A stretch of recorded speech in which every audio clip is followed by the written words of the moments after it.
Good afternoon. It's another episode of Africa Update right here on Trust TV. And this week we'll be going to the Sahel region of the continent to see what's happening there, especially in Burkina Faso. So stay with us. We'll be right back.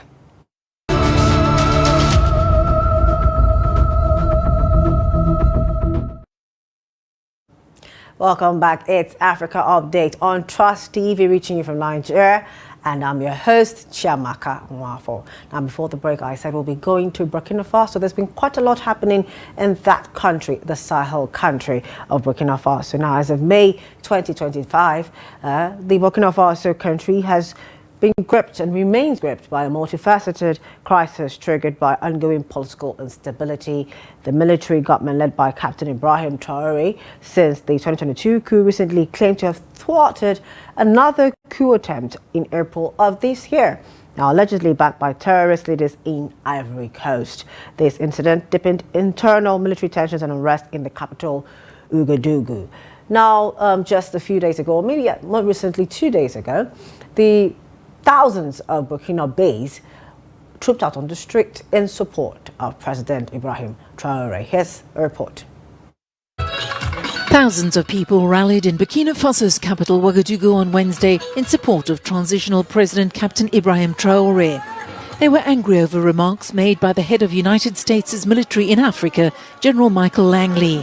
Earlier this month, he accused Traoré of using the country's mining resources to benefit the junta instead of the people. Je parle aux prédateurs. The American general, and especially the predators, should stop lying. Burkina Faso is not against anyone, but we will no longer tolerate looting. The general is a liar. We own it, we use it whenever we want, and sell it to whomever we want. If they want to eliminate Captain Traoré, they should eliminate the people first. What we experienced in the 1987 assassination will not be repeated. What happened to Captain Sankara will not happen to Captain Traoré. We will go all the way to defend our president.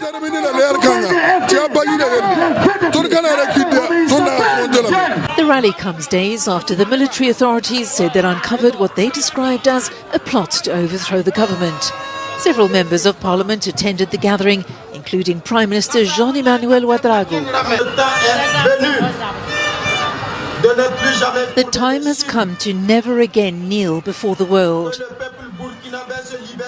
May the people of Burkina Faso free themselves once and for all, and may the people of the Sahel free themselves permanently. Let Africans and freedom fighters in the rest of the world stand up, because the fight will go on until victory.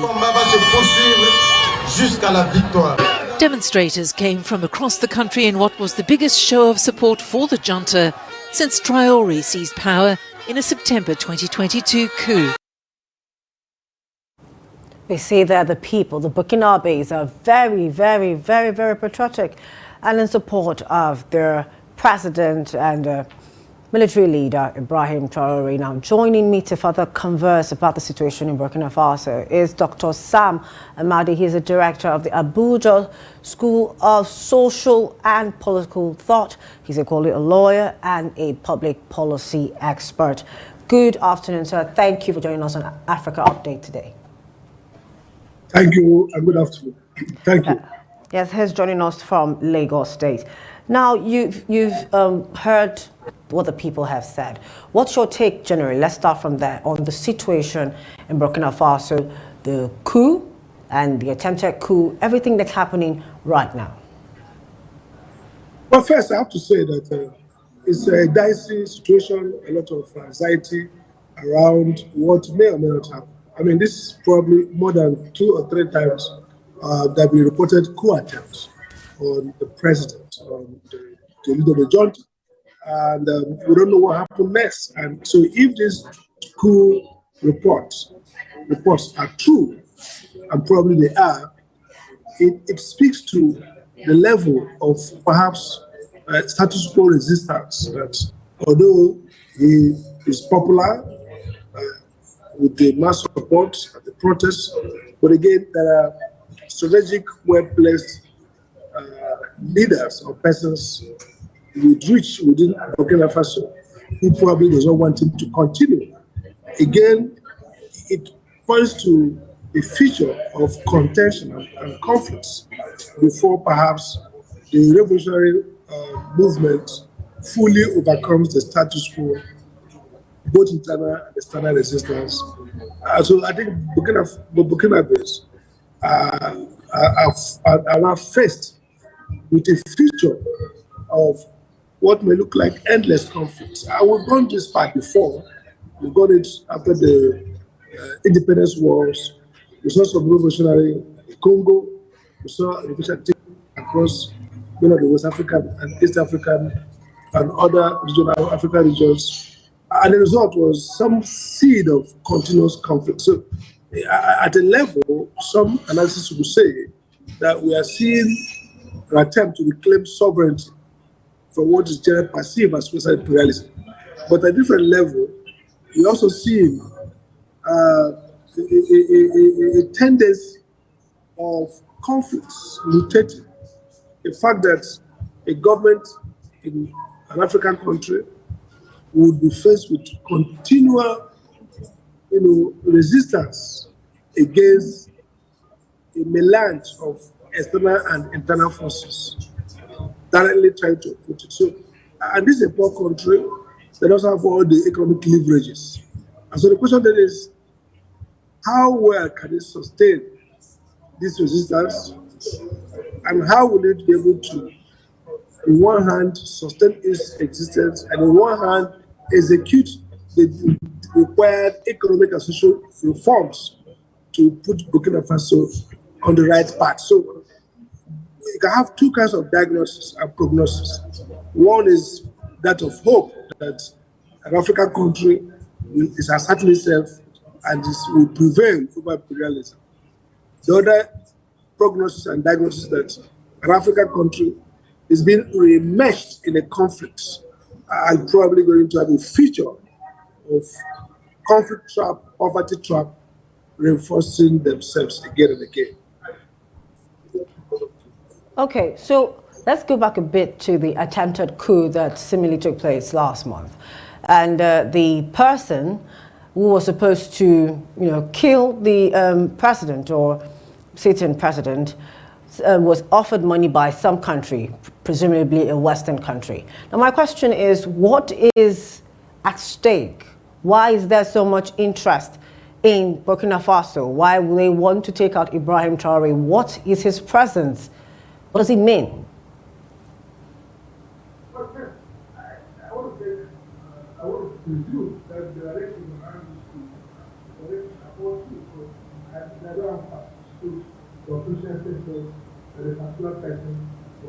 to do that. So if I accept that as true, then it follows that I think that the president, the junta leader, represents a direct opposition to Western interests around exploitation and expropriation. Look, there is this narrative around, that the West has entrenched interest in seeing the continuing underdevelopment of Africa and African countries. And people point to what happened to Gaddafi, even though we believe that Gaddafi was. I was going to ask if we were seeing a Gaddafi 2.0 taking place here or something. Yeah, well, we believe that, of course, Obama says they regret taking out Gaddafi. And many Africans think that Gaddafi was going to unify Africa, present a strong for Africa. But also some of us think that Gaddafi was also a danger. I mean, Nigeria fell out with Gaddafi in an attempt to undermine African countries. So it's two different narratives. One narrative is that the West is focused on stopping an African renaissance, African economic growth. And therefore, the answer is to expel the West, expel France particularly, expel some measure the US. But the other point is, so in that sense, for that narrative, the president, the leader of the junta, is a threat. And getting him out kind of reestablishes the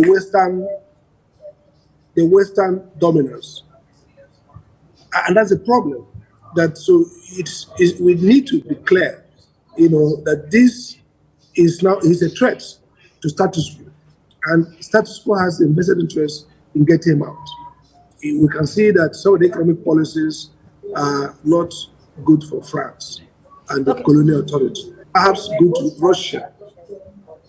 Okay. Perhaps good to Russia. Okay. So that's a problem.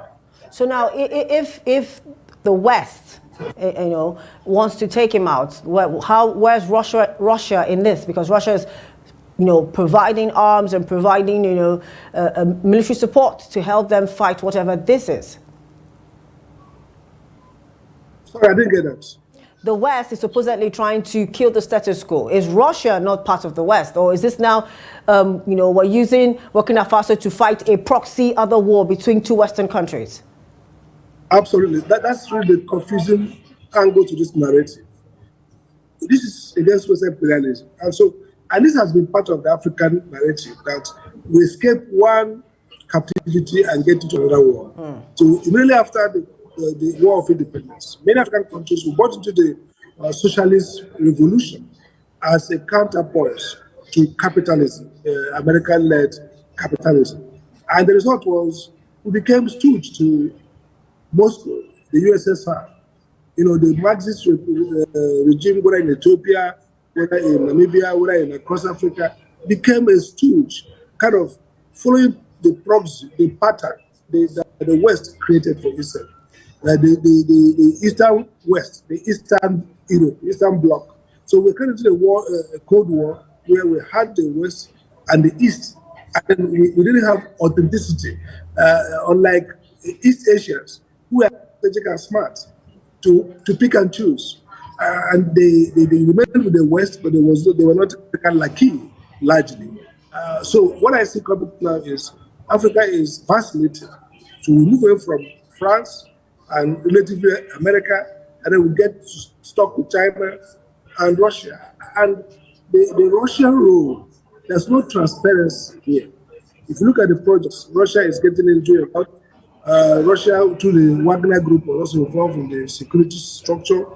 So it's really, it doesn't speak clear, because this is a war that Burkina Faso hasn't got the basic capability to fight France in all drawn-out open war, diplomatic or otherwise. And so they're going to embed themselves to Russia. And that embeddedness with Russia would cripple and make false the so-called search for authenticity. So I'm not an advocate or a big fan of these fights that end up being proxy war, being, spite the West and embrace Russia or China.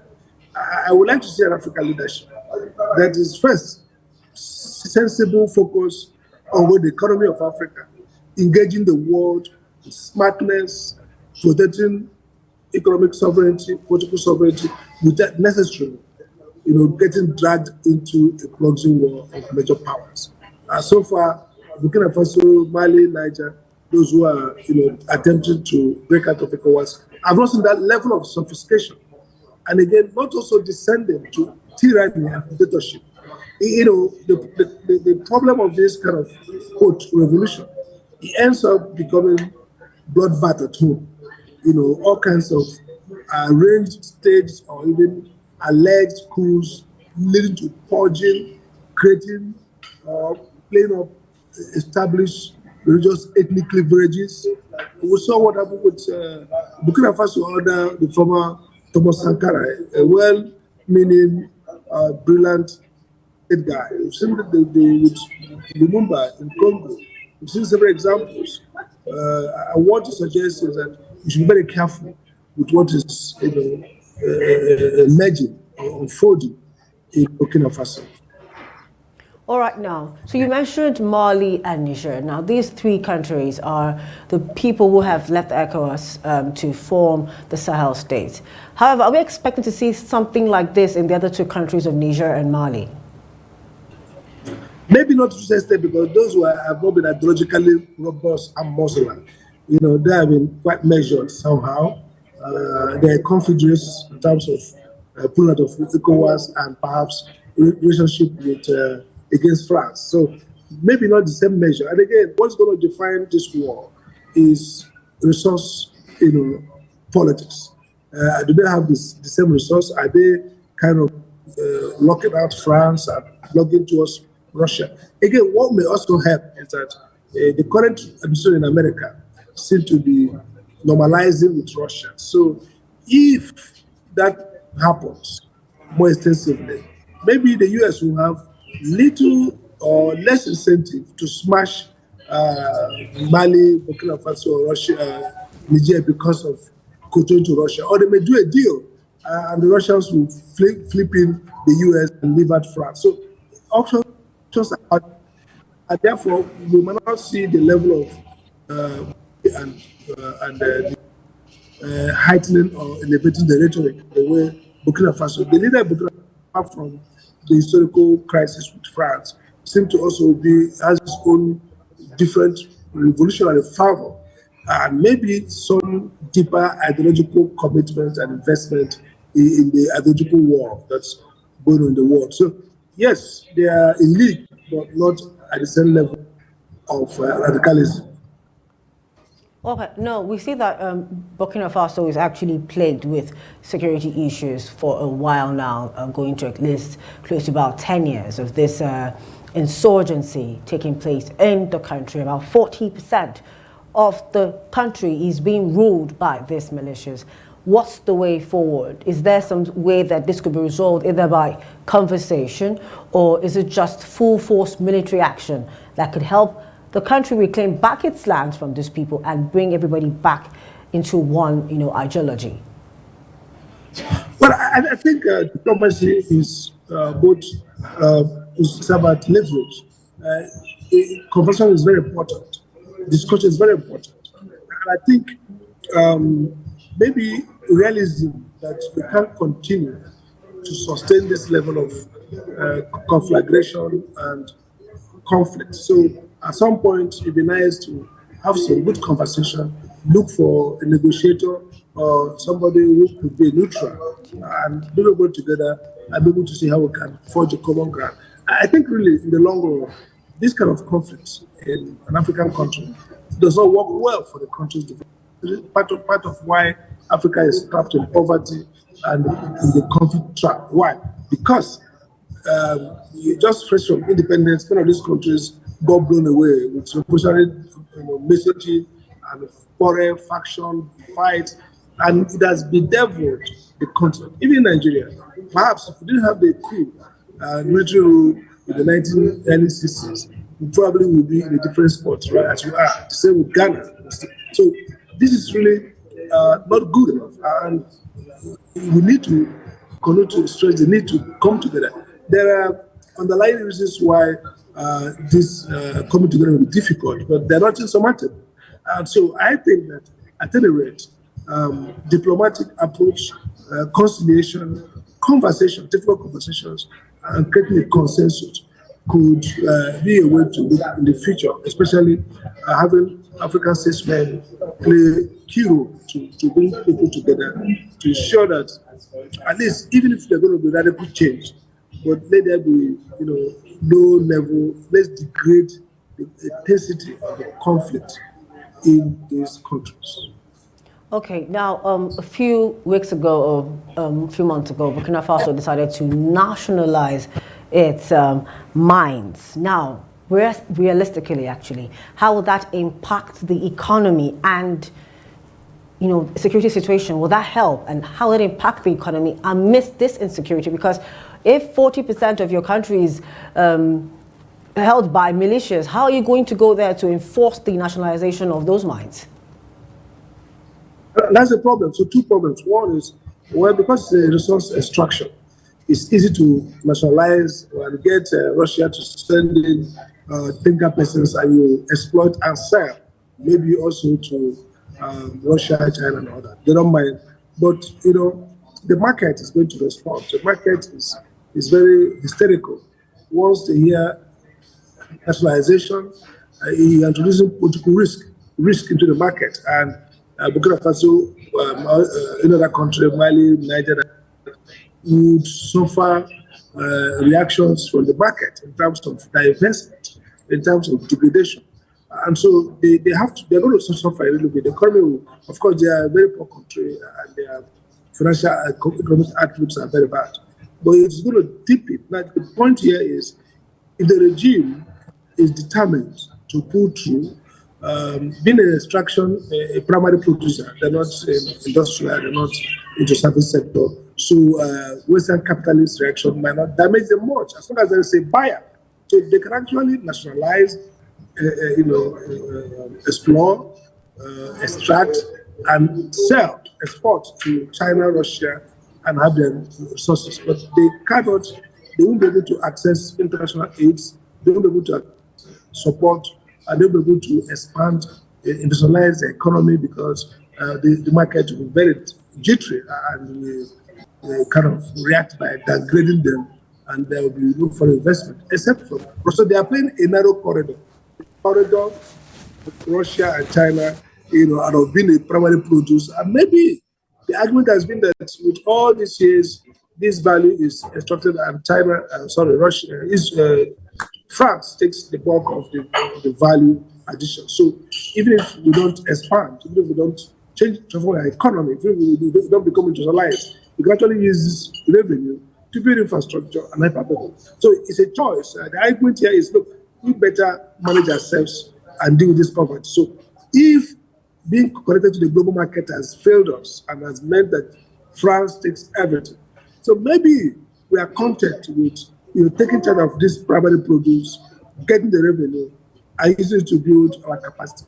They can actually survive under this so-called Western capitalist, shutdown. But again, if they use the resources well, if they create consensus at home, if they can build elite consensus, then the revenue from primary produce can help them build infrastructure and maybe be able to survive what's going to be Western capital shutdown at some point. All right, thank you so much, Dr. Sam Amadi, for joining us today on Africa Update, giving us your insights on the happenings in Burkina Faso. Thank you so much. Thank you. Thank you. I appreciate it. And that was Dr. Sam Amadi, a lawyer and a public policy expert. We've been talking about the happenings in Burkina Faso. It's been quite a lot in the last few weeks, attempted coups and all. But we see that just a few days ago, the Burkinabés came out en masse, thousands of them rallying to say, we support our president, Captain Ibrahim Traore, and that what happened with Thomas Sankara will not happen with this one. We want him there. Hopefully, they have what they want. So we're going to short break, and when we return, we'll give you some updates and other happenings on the continent. Just stay with us.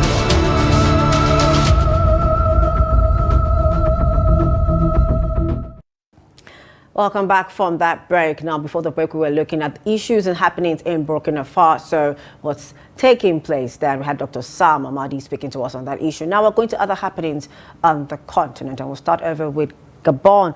African Union has ended Gabon's suspension after Oligui election.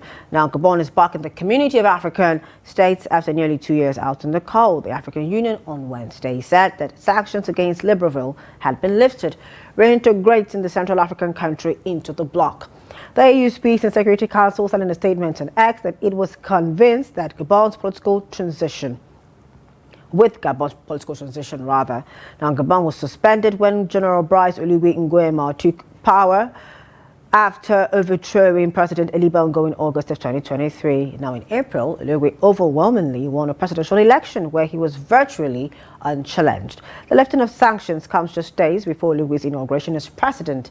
Gabon's Foreign Affairs Ministry welcomed the removal of sanctions. Guinea, Mali, Burkina Faso, and Niger remain suspended by the African Union for failure to revert to civilian rule. The countries are still ruled by juntas that overthrew popularly elected leaders. Over in DR Congo and Rwanda, expected to summit a draft agreement to end the war in Congo's east this Friday. The agreement would be in line with the Declaration of Principles signed in Washington a week ago. Delegations from Kinshasa and Kigali have been meeting in Qatar to iron out their differences. On Wednesday, the U.S. President's Africa envoy, Massad Boulous, joined Congolese, Rwandan, Togolese, and French representatives at the talks in Doha. The draft deal will cover issues such as territorial sovereignty, the fight against armed groups, the mineral trade, refugees, and the role of international forces, particularly MONUSCO. Rwanda-backed rebels took control of 2 provincial capitals in eastern Congo earlier this year, forcing Kinshasa to soften in its stance on dialogue with the M23 group. Still in Rwanda, now we know that Kabila returned recently, and last week on the program actually talked about his return and what it means for Congo.